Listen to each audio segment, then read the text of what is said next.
So what about hashtags? Any tips on using hashtags and where in your post should you try to utilize them? Yes. So hashtags are really important when it comes to Instagram. I personally don't use really any hashtags on Facebook, mostly because Instagram is turning into more of a shopping platform. They actually just added a shopping discovery page on Instagram. So they're really trying to turn it into this kind of experience. And to be honest, I use hashtags all the time. For example, if I'm going to go on vacation somewhere, I'm going to hashtag in that island, hashtag Bermuda. What are people doing? I'm going to start to check it out. The next thing you know, I see it's a restaurant that looks really good and everyone's happy. I'm going to click on that page. I'm going to go look at the restaurant. I'm going to start looking around. That is how I figure out where I am going to go out to eat, what I am going to go visit when I'm on Oh, vacation. That is how I use hashtags. And that's how a lot of people use hashtags. Maybe I'm interested in buying a pair of athletic pants, and there's this blow up account that's going up on Instagram. I'm going to search that hashtag and see what other people are saying about that product. So it's kind of like a review system as well. So when it comes to hashtags, one, you want to make sure that you're hashtagging whatever is relevant to that photo. It definitely has to match kind of your major theme of where you're trying to go. And another thing is you just want to keep, like, let's say that you have a brand or a slogan. Let's say it's Loans by Leo. Okay, that's your page name. You should hashtag that every single time, or your company name. You should hashtag that every single time, because what's going to start to happen, you should hashtag your job title, loan originator, broker, because what's going to happen, or first time home buyer, who's your target audience? Or is they're going to be on Instagram? They're going to say, okay, I need a mortgage, hashtag mortgage. They're going to start looking around. And you okay. just So have to think of them as discovery if aspects. you're on an island and you hashtag the restaurant and you're using it for your benefit, but if you're hashtagging it, how can that benefit you and your business, or is that even possible? Did you So follow that? kind of, I think I am. So if I'm hashtagging, how does it Yeah. benefit my business? Yeah. So I thought where you were leading. So if you're in Bermuda, and Yeah. instead of finding out where you want to hang out that day, um, are there ways that you can hashtag things that you're doing that ultimately benefit your brand? Does that make sense? Or am I off? Yes. I mean, it benefits your brand in a way that you become discoverable on whatever it is that you're hashtagging. So anyone that's searching, I mean, they'll see it and it will draw them back to your To page, and you? Okay, I ultimately think I you're get it. going to get Okay, that lead. got it. Yeah, Okay. so in that way, it's benefiting. It's definitely beneficial. It's also one thing that I love to do is review posts. Like you all should be doing, these are the reviews that I'm getting, whether it's an image, a quote, better yet, a video with the client. You should have that client post that video on their page as well. And hashtag, maybe it's Loans by Leo or whatever the case may be, hashtag that, because then when people hear about you and they start Yeah. discovering you, because that's another thing, millennials research everything, and a lot of the times we don't even want to go to your website page or whatever it is. No, we want to go to where we're actually going to see you, which is your Facebook page, your LinkedIn page, your Instagram page. And let's say they're scrolling through Instagram and they see that post that you just helped their friend close on this loan, and they're in this home now, and you're like, oh, I've been thinking about getting a home. So you click on it, you see hashtag Loans by Leo. You click on that, and now you see all Makes the sense. reviews. There you go. Okay, that came around for me. I'm a little slow with the social media stuff.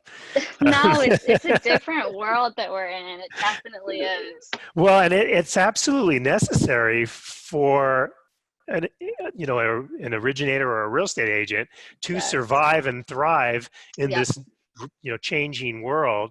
I I mean, social media Yes. didn't exist a handful of years ago, and in 5 years, it will be the way that most marketing is done, Yep. I Yep. think.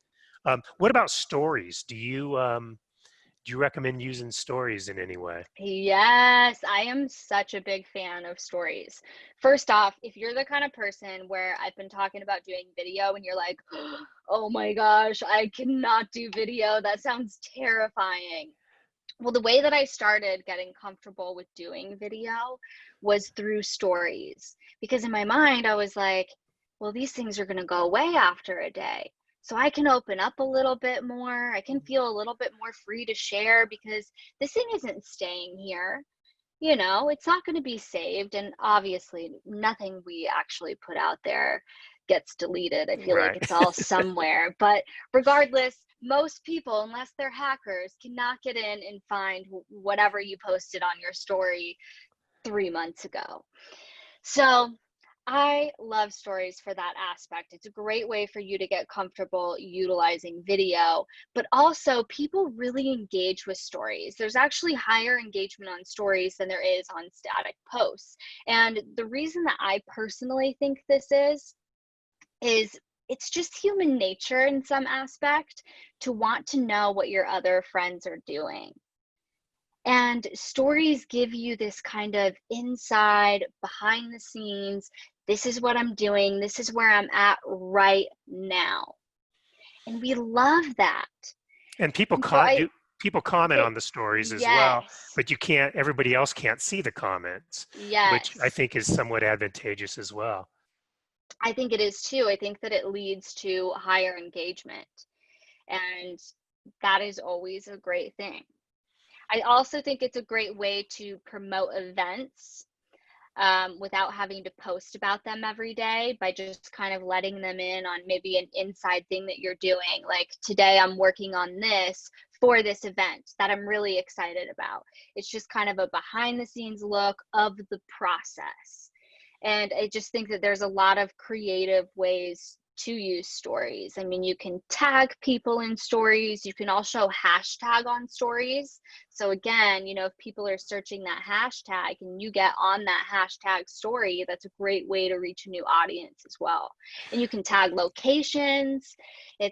I love stories. Well, my wife does too, and what I find interesting and somewhat frustrating at times, it doesn't matter what we're doing, where we're going.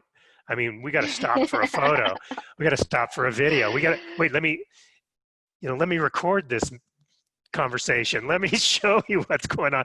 It's like, can we just finish our bike ride, or can we just? Yeah, And I'm guilty. well, and most people that are doing this correctly are, but I'm not doing it correctly because my brain does not think like, oh, I want to show the world that I'm riding on, this trail right now and I want everybody to see it. My wife, on the other hand, does a great job with, she could formulate in her head how this could impact or help others and boom, boom, boom. And I love it. I don't know, maybe the next career for you is advising people that are frustrated social medias. Well, here's what I would say for you. If you want to do it to increase your engagement, you might not be the sherry type, and a lot of people aren't. But what I would ask you to do and maybe think about is you got to already have some personal posts out there. And if you're not good at Oh personal posts yeah. either for this exact reason, then just think about those things that you are sharing on those personal posts, those things that are important for you. Maybe it's family time. Maybe it's being present and not being on your phone all the time. Hmm. These are still things that people can really kind of attach to. And I like to think of things as one thing that I love about stories that I want to mention is what I like to call stickers. And I call them stickers because they stick in people's minds. And what it is it's a way for you to kind of stay top of mind without people necessarily having to hear about you or your business. It's more of like a symbolism status. So, for example, one thing that I really love to do when I'm in Florida, I have no animals, I live alone. One thing I really like to do is I go feed these stray cats down on the corner. And I feed them every day. And I always take a picture of these stray cats.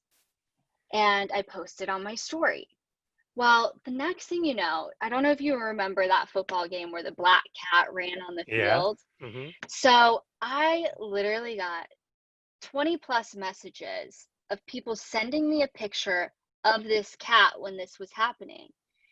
And I mean, it's just crazy. And people will tag me in pictures with their cats all the time. So, what I love about this is they're thinking of my business and me. They're thinking of me, which associates with my business because they know what Sure. I do, Hmm. but they're not actually seeing a post of my business or me having to talk about, what it is. And there's so many people that do this already. The CEO of Spanx, what she does is she always, every time she's on a plane, she eats Cheez-Its. Yeah, I love it. I follow So her. yeah, so she just takes a picture of her with her Cheez-Its. And that is one of her stickers. And then the other thing she does is she's always making pancakes for her kids, right? She Right. goes around, she's like, "How do you want the pancakes?" "I want a dinosaur." So she attempts to do whatever it is that they want. She shows the chaoticness of all of it. Someone's bleeding, there's pancake mix everywhere. People love this. And so every time people are making pancakes, she even posts some sometimes of the pictures of other people's pancakes that she gets sent. These are the things we want to think about. So I would Yeah. just encourage you to think of what is just something fun to share that you can post every week and kind of share and let people inside a little Yeah, bit. I like I'm good with when I think about how I can help somebody or how this could impact somebody, it's pretty easy for me. Or if I think something's funny, that's pretty easy for me. Where I need to stay away from because I just don't like seeing it myself is look at me and look what I've accomplished and look how great I am Yeah. and kind of the bragging posts. To me, I just think that I don't know. It's just not me. So, the advice I get from my wife is, well, then that doesn't mean you don't have to post. Just don't, Yeah. brag. Now, are there better days or better times of days to post? That again goes back to your target audience. So you have to think about, when are they working? When can they not access their phone? And when are they utilizing social media? And to be quite honest, with everyone in lockdown, those hours might be a little different from what they once, used to be. There's a lot higher engagement now on social media just kind of throughout the day. But you can just test this. I like to, once you are consistent with social media, that's the first step. The next step is to kind of start testing and playing around with things. So try making a post in the morning, try making one in the afternoon, play around with times, and whatever you see that performs better, go with that. Like, generally speaking, I would say whenever it is that they can check their phone. People are checking their phone during lunch, they're doing it after work. All day Fridays, long, actually. obviously, yeah, Fridays, people, maybe they go out of the house, or they once, used to. That maybe not a good time to post because they're actually out hanging with people and they might not be on their phones as much. Right. So just common things, just think about what's happening in their day and when you can optimize getting in front of Okay. their face. Cool. So I'm going to shift gears here for a second. But so you started a podcast how long ago? February. Okay. So what was the motivation for starting a podcast? And I mean, tell us all a little bit about it and promote it a little bit because I know that it's a good one. Thanks. It's been a fun time. I went back and I had to see when it started, and I was like, "Oh man, it's been February." And it feels so good to be consistent with things, like never missed a time. It's been great. I've been really enjoying it. And the kind of purpose behind the podcast was I just wanted a different angle on this space. And not only that, just through my own life and my own lessons, I feel like we learn from other people's stories and their experiences. But the challenge is a lot of us are afraid to talk about our stories. So how can we learn from stories if we're afraid to share our story? Mm, And in the mortgage space especially, it's not really talked about. It's mostly tactics. Here's what you do. It's kind of what I've seen so far in a lot of it, and I just wanted a different angle, and I wanted to be able to have this long form content as well. And so came out with the podcast, and it's all about telling the untold stories of success, you know, the struggles, the pain, the lessons, the hardships that you have to go through in order to reach your current level of success. And I've learned so much from it. I feel like it's been such a great way to form connections with people and interact with one another. And it's actually been quite a saving grace through this whole Yeah. quarantine. I feel like I've been able to meet new people that are doing such amazing things with their life and have overcome so much. So I absolutely have been enjoying it. Love it. So what's, do you have a vision to, no, I won't ask that question. I won't ask that question What? because No, ask it. I wouldn't want to be asked that myself. So do you have any strategies with it in order to, build your career or um, monetize it in any way? Yeah. Um, You might not be there yet. yes. It yes. In ways. Um, I do a lot of consulting work at the moment, you know, as well, like helping people with brand strategy, helping companies with brand strategy as well. And it's part of a lot of the times the enterprise kind of association and packages that we put together on MBS Highway will kind of include that within the whole package. And so I think that it's a great way to kind of monetize that as well, but it's not completely figured out. I do Yeah, agree I there get it. needs to be some clarity on that.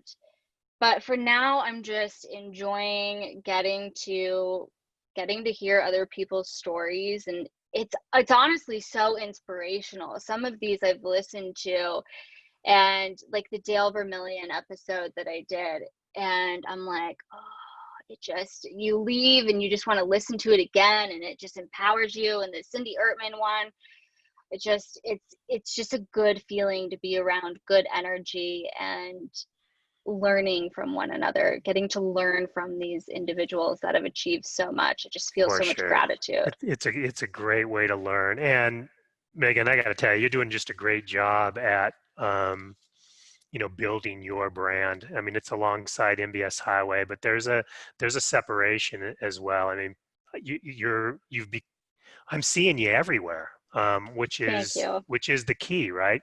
And you're around a lot of the people in the mortgage industry that have been around a while, that are well recognized and well thought of. I mean, you're working with one of them, and Barry and I go Barry's back. amazing. We go back at least 30 years. Yeah. Starting at Sales Mastery, I remember he was just a loan officer at Sales Mastery that would have the guts to get up on stage and sing. And Oh man, I love that was a it. long time ago. And he's He's still in obviously a come. band. I know he is. I know he is. Great guy. Great guy. But Megan, I want to really thank you for your time today. You've been an enormous amount of value. How can people be in touch with you or get in touch with you if they want to hire you to come in and coach? Yeah, so you guys can follow me on Instagram. It's I am Megan Anderson, and Megan Megan. Or you can email me Megan at mbshighway.com. And we have a lot of awesome Facebook Lives coming up with MBS Highway as well. So tune into those and just get out there and create some content. Megan, you're awesome. Thank you so much. And I Thank look forward you. to talking to you again soon. Thanks. All righty. Bye bye.